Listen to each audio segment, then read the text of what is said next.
Sampai detik ini aku mau nanya alasan mereka apa mengerusaki rumah ibadah. Bapak di Kalimantan punya banyak pelihara kuyang nggak, Pak? Kirim satu, Pak, untuk jaga-jaga aku di sini, Pak, kuyangnya, Pak. Aku curiga dulu tuh ada pernah kasus ya, nggak dulu ya, belum lama sebelum kasus yang di Padang. Itu kan ada orang Padang itu speak up dan dia itu mengaku menerima Kristus. Tolong ya, tolong orang Kristen kalau mau percaya kepada Kristus jangan speak up. Kenapa? Ini bisa jadi gereja kamu minggu depan, bisa jadi gereja siapa saja bulan depan gitu. Please, kalau kalian memang percaya kepada Kristus, jangan koar-koar di sosial media. Ya, kenapa? Banyak yang ngamuk. Gitu. Permisi numpang lewat, iya, silakan Pak. Ya, soalnya, iya bener-bener. Makanya kenapa aku kalau ada, Shalom Pak Siroto, selamat pagi. Aku kalau ada yang mau kesaksian, aku nolak. Ya kenapa? Bahaya, Cok. Tanggapannya Bun kasus Padang. Sampai detik ini aku mau nanya alasan mereka apa mengerusaki rumah ibadah. Dulu yang di Cidahu sampai detik ini aku nggak tahu alasan mereka apa. Alasannya nggak ada izin, udah minta izin nggak dikasih izin. Nah, kalau yang di Padang ini apa alasannya? Apa?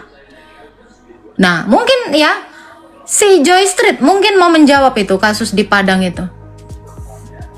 Kenapa? Apa? Kenapa sih kalian itu sulit sekali gitu loh? Sulit sekali melihat orang itu beribadah.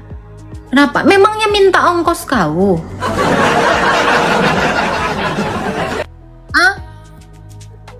Apa masalah kalian sampai anak-anak ketakutan, sampai orang tua kaget-kaget? Aku aja kalau tiba-tiba ibadah di kayak gituin kaget aku. Bisa langsung aku nanti kejang-kejang. Kenapa? Alasannya apa? Nah, ini mungkin ya, siapa Pak apa dulu itu yang sempet diskusi sama aku tentang Cidahu itu. Coba saya mau tahu alasannya. Mungkin ada warga Padang di sini. Apa alasannya? Mau aku tahu. Dan aku pernah aku tadi pagi baca dari Tribun atau dari mana, katanya alasannya bukan karena sara, bukan karena agama. Lalu apa alasannya?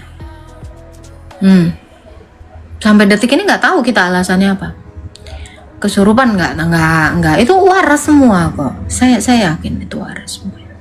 Kenapa? Tadi ada yang komen kayak gini, ya karena mayoritas Muslim loh. Kalau kamu mayoritas terus kenapa? Kalau kamu mayoritas, ya udah tunjukkan kamu tuh mayoritas yang keren, yang kece, yang toleran gitu. Jangan yang nggak toleran. Apa? Itu Kak Rini Jahit ya, saran aku kau minggu depan ya, ini aku himbau ya Bu Sika juga, kau kalau mau ke gereja Bu Sika, kau bawalah penjaga kau, minimal bodyguard kau lah. Siapa tahu. Iya kan? Cemana? Apakah kayak gini orang yang mengaku ibadah 5 kali sehari lebih dekat dengan Tuhannya? Kalah dong imannya sama yang sekali seminggu doang. Kan kalian selalu bilang, apa itu oten? Ibadah cuman sekali seminggu. Tapi kami nggak rusuh. Kenapa? Thank you Bunda. Kenapa? Maklumin aja nggak bisa lah, hobi. Baru tahu aku hobi. Ada gitu, karena hobi. Orang mah hobinya mancing. Nggak ada orang hobinya pukul-pukul. Ini aku tanya ini, apa salah jendela? Apa salahnya jendela? Apa salahnya pagar gitu? Cuman aku tanya dulu kau Bang Hot yang udah pernah dari sana. Ya aku pun dari sana sih sebenarnya.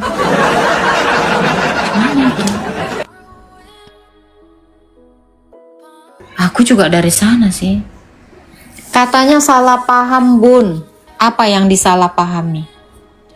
Mau tahu juga aku. Yang disalahpahami itu apa? Hobinya agak lain. Muak aku. Kenapa muak? Aku pun nggak tahu. Salah semua. Kenapa? Kursi kipas salah. Salahnya apa? Minta setoran, kan? Betul kan? Udah aku bilang. Kalian orang Kristen harus sering-sering banyak ngasih uang keamanan.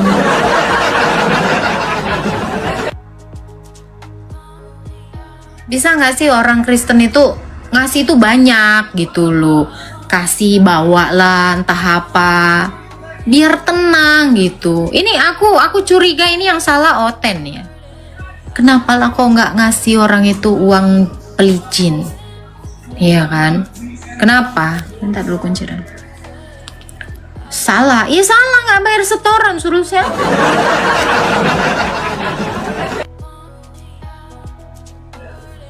Di Cidahu salahnya. Makanya aku bilang orang Kristen ya. Dengar itu ya. Pak Agus, Bu Sika ya. Kau tuh harus banyak-banyak ngasih. Kalau nggak banyak ngasih nggak lancar. Kok kasih uang rokok kurang nyaur, oh patut banyak-banyak lah. Nah, kena fitnah si paham, bukan itu loh Bor. Lain lagi nih, si Bor pas ini out of the box sekali typingnya. Apa-apa. Shalom. Lucifer nyamar Bun di Goa, nggak ada hubungannya itu. Aku tetap nyalain Oten. Kan aku udah bilang Oten kalau mau ke gereja mending online. Kalau Oten mau dengar khotbah, mending kalian tonton di YouTube, kalian tonton di TikTok karena udah nggak aman. Atau kalian itu udah aku bilang bikin gereja di mall. Berani apa kalau di mall? Nah, kan? Udah aku bilang, udah ini masukan yang paling relate gitu loh. Di mall. Bikin gereja kok di mall.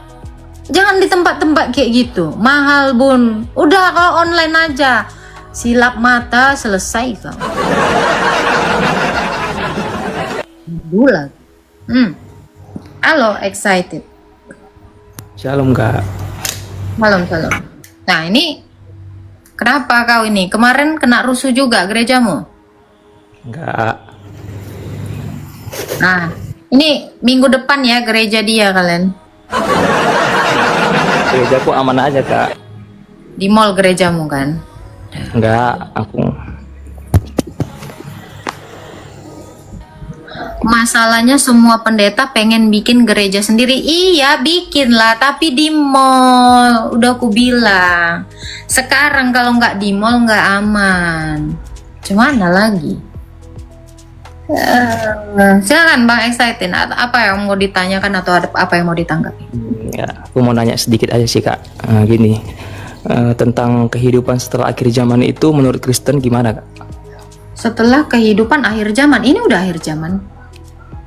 Sejak Yesus itu inkarnasi ke dunia sudah akhir zaman. Coba kamu baca Ibrani 1 ayat 1 sampai 2. Gimana? Coba baca. Akhir zaman itu sudah dimulai sejak Kristus itu inkarnasi. Ibrani, coba. Ini kita baca ya. Setelah pada zaman dahulu Allah berulang kali dan dalam pelbagai cara berbicara kepada nenek moyang kita melalui perantara nabi-nabi. Maka pada zaman akhir ini, maka pada zaman akhir ini ia telah berbicara kepada kita melalui perantaraan anaknya yang telah ia tetapkan sebagai yang berhak menerima segala sesuatu. Ketika Kristus itu inkarnasi, akhir zaman itu sudah dimulai sampai sekarang ini. Oh, jadi gini Kak, apakah nanti kedatangan Yesus yang kedua kalinya itu termasuk akhir zaman juga? Tuh. Iya dong. Dimulainya dari Kristus itu inkarnasi sampai dia menghakimi dunia ini. Akhir zaman itu sampai bumi bumi yang baru dan langit yang baru itu ada. Oh iya. Jadi ketika Kristus datang menghakimi orang yang hidup maupun orang mati, orang hidup di situ maksudnya adalah orang yang hidup di dalam Kristus dan orang yang tidak di dalam Kristus. Orang yang tidak di dalam Kristus itu disebut orang mati. Orang yang hidup di dalam Kristus itu disebut orang hidup. Dia akan menghakimi itu, membangkitkan mereka semua. Kalau orang yang hidup di dalam Kristus dibangkitkan untuk diberikan hidup kekal, orang yang tidak percaya kepada Kristus dibangkitkan untuk disiksa siang dan malam, alias binasa. Itu. Oh iya. Jadi nanti ketika hari penghakiman gini Kak, kita kan percaya ini ada orang yang percaya, namun dia dalam keadaan berdosa, apakah dia juga nanti dihakimi? Gitu. Semua orang dihakimi. Ibrani 9 ayat 27. Sebab sama seperti setiap orang ditetapkan mati satu kali lalu dihakimi. Ada ayatnya. Semua orang dihakimi menurut perbuatannya. Oh iya ya. Jadi walaupun dia ketika berbuat jahat semasa hidupnya, apakah tempatnya itu nanti neraka gitu ya Kak? Betul. Walaupun dia keadaan percaya gitu. Siapa saja yang percaya mungkin dia tidak mengikuti Kristus. Oh iya iya iya. Nah, jadi makanya di dalam Alkitab dikatakan dikatakan iman tanpa perbuatan hakikatnya mati. Kita dituntut untuk menjadi pelaku firman. Jadi kalau kita sudah tahu apa yang benar, kita harus lakukan. Nah, kalau kita orang Kristen, ngaku orang Kristen, kita sudah tahu yang benar tetapi tidak melakukan, ya kita akan dihakimi. Itu.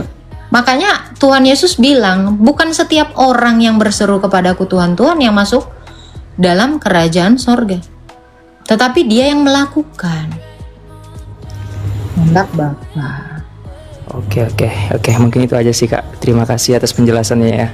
Ya, Tuhan berkati Bang. Tuhan berkati juga. Shalom Kak. Shalom. Kan di dalam pengakuan iman rasuli kita baca itu di butir yang ke-11 ya. Aku percaya akan kebangkitan daging. Kalian ada yang percaya kan? Kebangkitan daging? Bagaimana orang dibangkitkan namun belum mengalami kematian? Mungkin tidak, orang yang tidak mengalami kematian dia disebut dibangkitkan. Nah, bukan beda-beda Kak Putri Sion, pemahamannya itu hanya seperti ini. Itu. Oke, halo Bang Wong Pehong. Halo. Halo, selamat malam. Halo. Ya, selamat pagi Pak. Salam Kak Agatha. Salam. Ya, saya dari Kalimantan Utara. Ya. Bagaimana ini mau tanya, bagaimana kabar yang di warga Padang kah yang barusan ribut ini? Saya nggak tahu Pak. Saya cuma tahu ada berita demikian, tapi alasannya saya tidak tahu. Seperti apa? Sampai hari ini saya masih menanyakan apa sih alasan orang-orang itu berbuat demikian. Gitu. Ada lagi mungkin yang mau ditanyakan Kak? Barusan juga di kota. Menurut Bapak apa tanggapan Ya, Bapak? saya cuma mau sampaikan aja. Kalau ada oknum yang Kenapa? Ya, menurut saya kalau ada oknum-oknum, menurut saya ada oknum-oknum yang sering membubarkan orang ibadah kayak begitu, suruh aja ke Kalimantan. Kalimantan paling banyak gereja, suruh aja bubar orang di gereja di Kalimantan. Maksudnya gimana nih? Bapak mau buatin gereja di Kalimantan? Bukan, maksud saya oknum orang-orang tetangga sebelah Ah. yang sering bikin keributan, yang ngacau orang ibadah. Kalau mereka berani, suruh aja ke Kalimantan, bubarkan orang-orang ibadah di Kalimantan. Banyak gereja di sini. Datang kalian ke Saya yakin Kalimantan, boy. 100% Bapak ini nantangin, boy. Saya yakin Indonesia akan bubar. Tuh, jangan main-main kalian sama orang Dayak. Kau dengar itu? Ah. Keren kali ya, Bang. Tapi di Kalimantan paling Kalimantan damai ya. Kalimantan damai aja. Ini aku curiga ini kepala Sempat kejadian suku. satu kali. Ini Bapak ini kepala sukunya ini jangan. Bukan. Enggak. Gimana? Enggak. Saya juga banyak keluarga yang muslim, tapi enggak juga segitu-gitunya juga mereka. Aman-aman aja kami. Tapi kita tonton terus di berita apa di kota ini kacaunya. Saudara kita ini yang mau ibadahnya susah betul. Ya mau gimana lagi Pak? Makanya saya bilang, kalau berani ke Kalimantan aja, banyak gereja sini, bubarkan. Kalau berani. Itu anak aku dengarkan itu.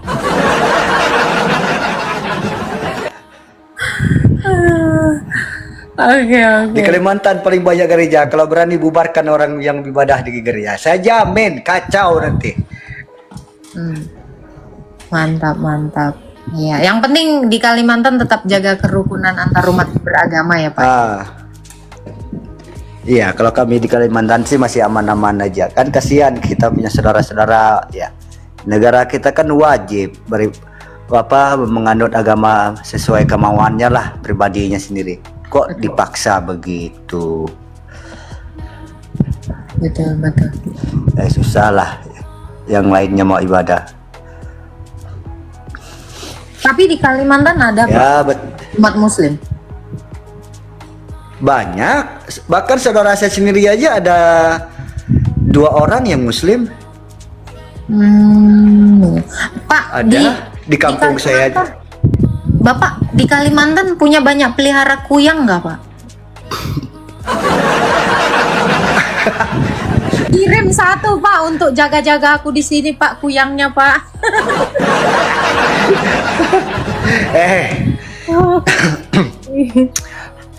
Barang orang Kristen tidak bisa pelihara barang itu karena barang halus kayak begitu tidak akan berani dengan orang Kristen menyebut nama Yesus saja satu kali sudah kabur. Iya lumayan Pak, nakut-nakutin Pak. Maksudnya dikirimin aja, saya nggak usah pelihara. Maksudnya kirimkanlah di gereja orang-orang yang di Padang ini, yang di mana-mana kirim. Suruh jaga 4 biji aja satu gereja Pak, biar aman. Kasihan loh Pak. Orang ibadah digangguin. Kalau lewat kuyang itu kan terkejut batin orang itu.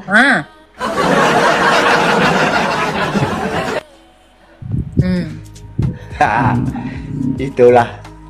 Ya sekali diproses minta damai, apaan itu yang kayak begitu.